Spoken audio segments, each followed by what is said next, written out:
Monsieur le maire, mesdames, messieurs les conseillers, mesdames, messieurs, je tenais tout d'abord à remercier le Conservatoire du patrimoine du Fresnay, l'ensemble du personnel, et en particulier Bernard Romagnan, et bien sûr la municipalité du Plan de la Tour, et en premier lieu Florian Pignol, qui s'est bien investi pour l'organisation de cette journée. Donc j'ai l'occasion aujourd'hui d'aborder une époque où la religion, pour faire suite à ce qui vient d'être vu, n'a pas toujours été en odeur de sainteté, si vous me permettez ce mauvais jeu de mots. Une période complexe, très travaillée par les historiens, et toujours encore, qui est la période de la Convention nationale. Donc la Convention nationale, c'est la troisième assemblée qui dirige la France. La première, c'est l'Assemblée nationale constituante, la seconde, l'Assemblée nationale législative. Et là, on a une troisième assemblée qui va donc exister du 21 septembre 1792 jusqu'au 26 octobre 1795. Alors, la première décision de cette assemblée, c'est une décision historique. On peut le voir ici. La Convention nationale décrète à l'unanimité que la royauté est abolie en France. Donc, de fait, la France devient pour la première fois de son histoire une république.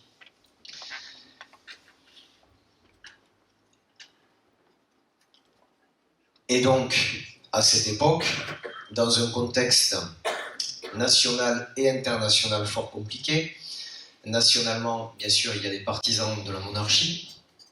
On sort de la plus vieille monarchie chrétienne de l'époque, la fille aînée de l'Église n'est plus.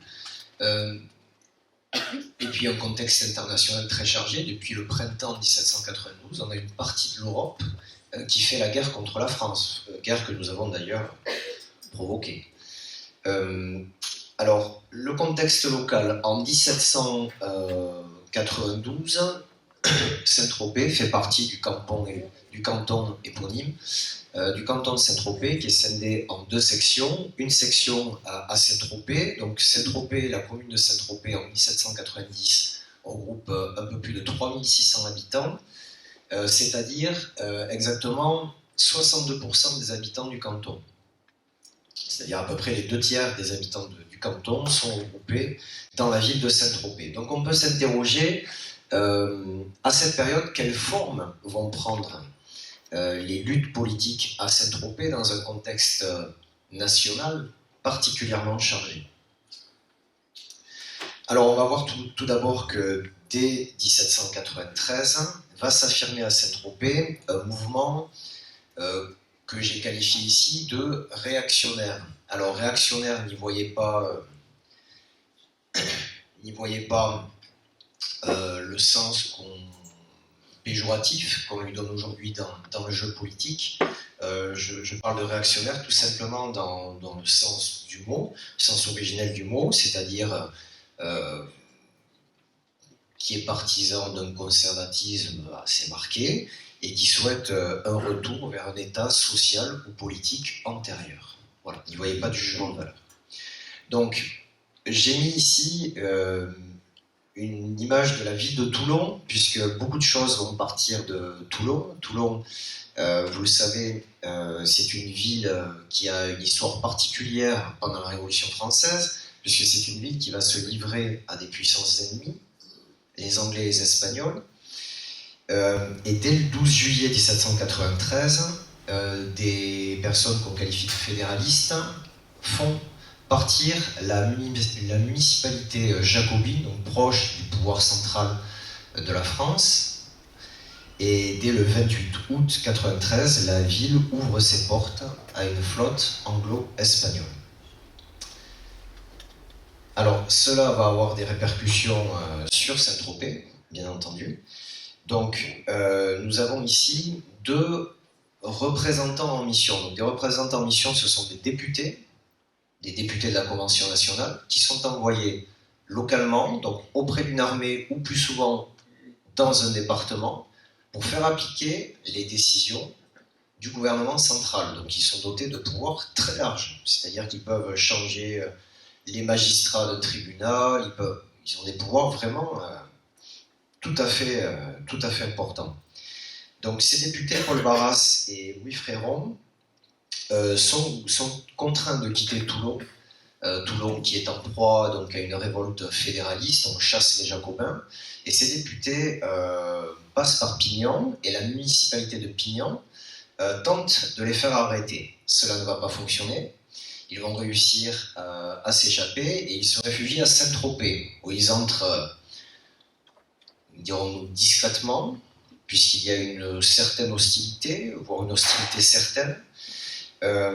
Par exemple, Tropézien qui s'appelle Tropé David va faire semblant de ne pas les reconnaître et dire qu'il ne sait pas s'ils sont des Anglais ou des Espagnols, c'est-à-dire avec une certaine ironie, est-ce que ce sont des étrangers, des traîtres, des alliés.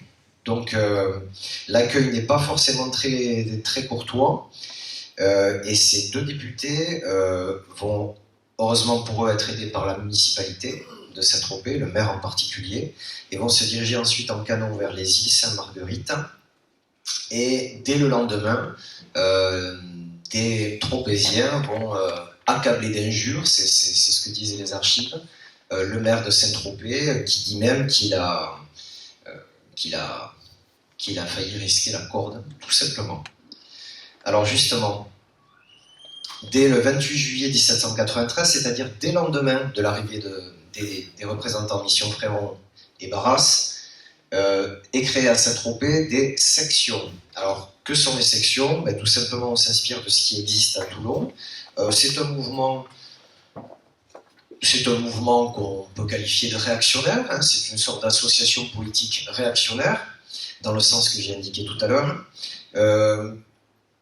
Un des membres de cette section, qui s'appelle Boeuf, dit que dans les sections, on voulait un roi, hein, donc ce ne sont pas des partisans de la Révolution française, ce sont des monarchistes, pour l'essentiel.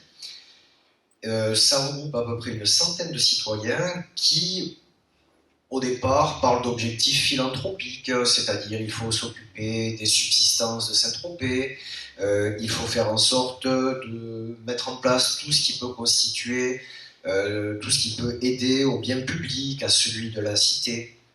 Mais en même temps, le même jour, 28 juillet 93, on dissout un club patriotique qui était une association politique de fervents partisans de la Révolution française. Donc on voit que derrière ces objectifs philanthropiques, il y a des partis pris politiques évidents. Alors on va avoir une floraison, donc parmi les membres des sectionnaires, on a, et vous le voyez ici, d'anciens nobles, par exemple. Donc il n'est guère surprenant de voir des personnes nobles qui soient partisans de l'ancienne France, de l'ancienne société, nécessairement. Mais c'est un peu plus quand même varié qu'on pourrait le penser socialement. Vous avez aussi des personnes d'une condition sociale inférieure. Alors, à Saint-Tropez, à la fin du mois d'août et au début de septembre 93, au début de septembre 93, à la fin du mois ça sera plus compliqué, on a une multiplication des propos contre-révolutionnaires. Alors c'est très intéressant parce que pendant la Révolution on a beaucoup de procès, et justement l'ensemble de ces procès permettent de retrouver des propos qui ont été dits. Alors j'ai mis ici un portrait qu'on peut trouver au musée de Saint-Tropez, au musée de la citadelle de Saint-Tropez, qui représente le frère du seigneur de Corolin, Jacques-Philippe de Coeur, qui, lui, publiquement, va effectivement tenir des propos disant, par exemple, avant le 28 août 1793, que les Anglais devaient bientôt entrer à Toulon pour mettre le fils du roi Louis XVI, Louis XVI a été exécuté en janvier 93, sur le trône, et que la France ne pouvait pas exister sans roi. C'est un monarchiste, clairement. Juste après l'arrivée des Anglais et des Espagnols à Toulon, Coeur aurait dit sur le port, donc de façon ostensible, de façon clairement visible, que la justice sainte était arrivée et que bientôt la guillotine serait permanente. Donc on sent une volonté qui plus est d'une certaine revanche. Alors cela ne va pas durer, puisque dès le mois d'octobre 1793, on va avoir un changement radical en France, et une affirmation du pouvoir jacobin, donc du pouvoir de personnes qui sont partisans résolus de la Révolution française, Et on va voir même une approche assez manichéenne des choses, comme vous pouvez le voir sur ce tableau de Regnault, où on a une espèce d'ange qui regarde la personne qui regarde le tableau, avec un choix à faire. D'un côté, la République, représentée avec ses attributs, les symboles de la liberté, le bonnet phrygien, de l'égalité ou de la fraternité, et de l'autre côté, la figure allégorique classique de la mort. Donc, où tu es à fond pour la révolution, ou tu n'es pas à fond pour la révolution, mais à tes risques et périls. Alors à Saint-Tropez, on va avoir dès le 13 septembre 1993 la dissolution des sections et la société populaire va être rétablie. Donc clairement, les partisans de la monarchie sont évincés du pouvoir. Ils sont restés, ils ont tenu les rênes de la ville à peu près 6 semaines, donc 1 mois et demi, et la société populaire, c'est-à-dire qui comprend des membres, des partisans résolus de la Révolution, est rétablie. Donc là, on a une inversion du pouvoir.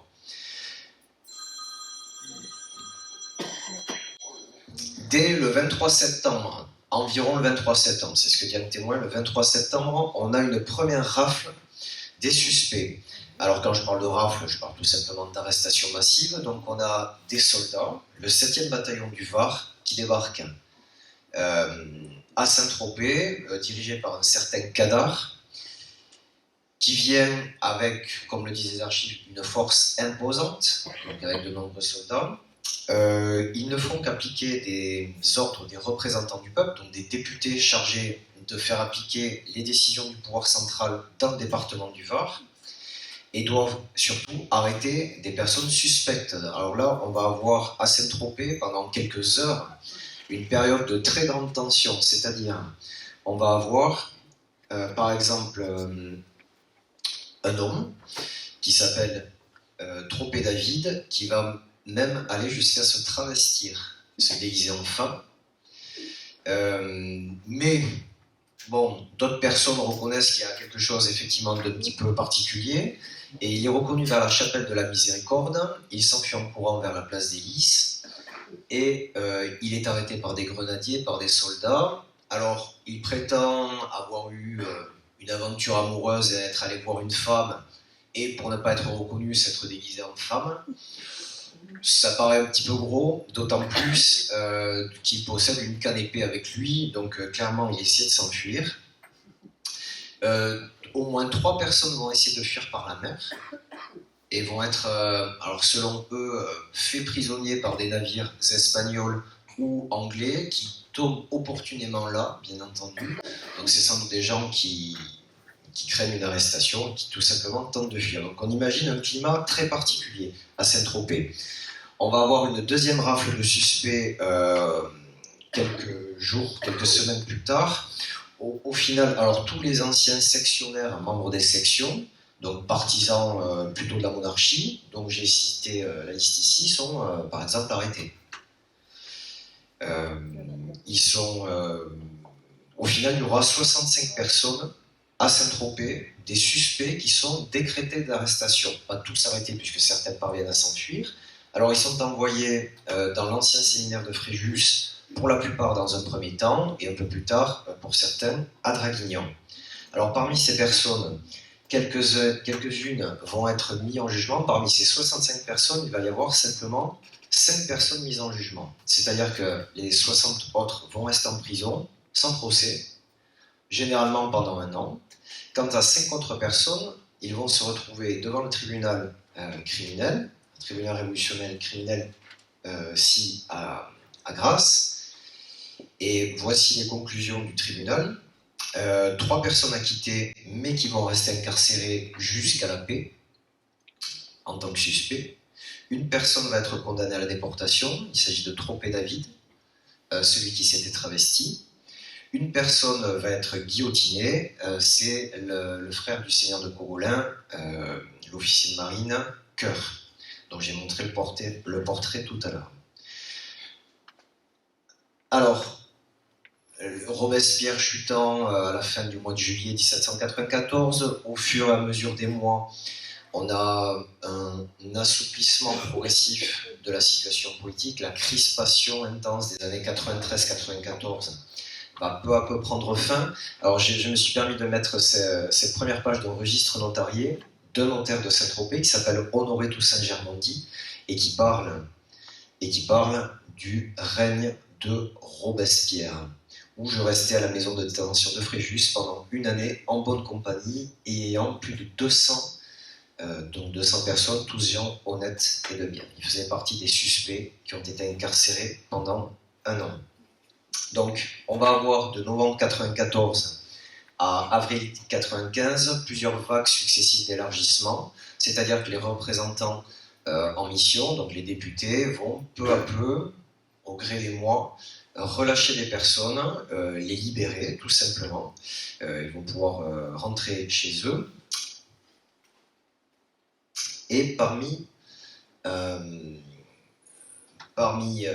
les opposants de ceux qui étaient incarcérés, il y avait bien sûr les membres de la société populaire. Donc tout simplement, sous prétexte de mettre fin aux troubles à l'ordre public qu'incarnerait cette société populaire, donc qui a des membres partisans résolus de la Révolution française, cette société va être dissoute, tout simplement. Cette société se réunissait, lieu symbolique s'il en est, dans le château de Saint-Tropez, donc la demeure des suffrains, qui était devenue bien nationale. Et on sait même par les archives qu'il y avait dans la salle principale où se tenaient les assemblées le buste de Marat. Marat, c'est la figure panthéonisée, qu'on avait mis au Panthéon un certain temps, pour les partisans les plus résolus de la Révolution française, et qui avait fini assassiné. Alors, on a un juge de paix à Saint-Tropez également depuis 1791, et il va y avoir une tentative de débarquement du juge de paix qui s'appelle Honoré Antiboul. Un représentant en mission, le 9 octobre 1795, propose tout simplement qu'il quitte son poste, de façon contrainte et forcée, et de le remplacer par un ancien avocat qui s'appelle Massel, qui justement faisait lui partie des sections. Donc vous voyez, il y a une certaine revanche. Ceux qui avaient été incarcérés, ceux qui étaient suspects parce qu'ils étaient des sectionnaires et partisans de la monarchie, maintenant prennent leur revanche. C'est un jeu politique finalement assez classique. Et finalement, il va y avoir un contre-ordre, une dizaine de jours plus tard, et donc finalement, Antiboul va rester en poste. Et va même avoir plus tard une brillante carrière. Lors d'une précédente journée, j'avais fait une intervention sur ce personnage. Donc je conclurai en disant qu'à Saint-Tropez, on a finalement une bipolarisation assez classique de la vie politique. Donc on a d'un côté un groupe révolutionnaires radicaux, ceux qui sont membres de la société populaire, et face à eux, on a des sectionnaires, c'est-à-dire des partisans d'une société qui a disparu, d'une société monarchiste, entre autres. C'est un phénomène qui n'est pas propre à Saint-Tropez. D'autres chercheurs, comme Cyril Belmont, qui a travaillé sur Halo à côté de Marseille, a constaté exactement la même chose, une bipolarisation de la vie politique. Il y a néanmoins des différences sensibles. Avant la Révolution, j'avais pu intervenir une autre année sur des conflits de pouvoir qu'il y avait eu à Gassin entre les autorités judiciaires et les autorités municipales. Ce sont des conflits dont les enjeux de pouvoir sont essentiellement locaux. Désormais, avec la Révolution française, ces conflits prennent aussi une dimension nationale. Et ça, c'est une différence, c'est-à-dire que la vie politique nationale a une incidence claire sur la vie politique locale. Et ça, c'est une évolution assez fondamentale. Je conclurai et je finirai enfin en disant qu'à Saint-Tropez, on a eu néanmoins un phénomène qui a été classiquement appelé la terreur, un phénomène assez modéré, parce que finalement, une seule tête tombe réellement. Bien sûr, des dizaines de personnes vont aller en prison, mais une seule tête tombe réellement, ce qui fait du phénomène, de ce phénomène-là, de terreur à Saint-Tropez, un phénomène qu'on peut qualifier de modéré. Merci pour votre attention.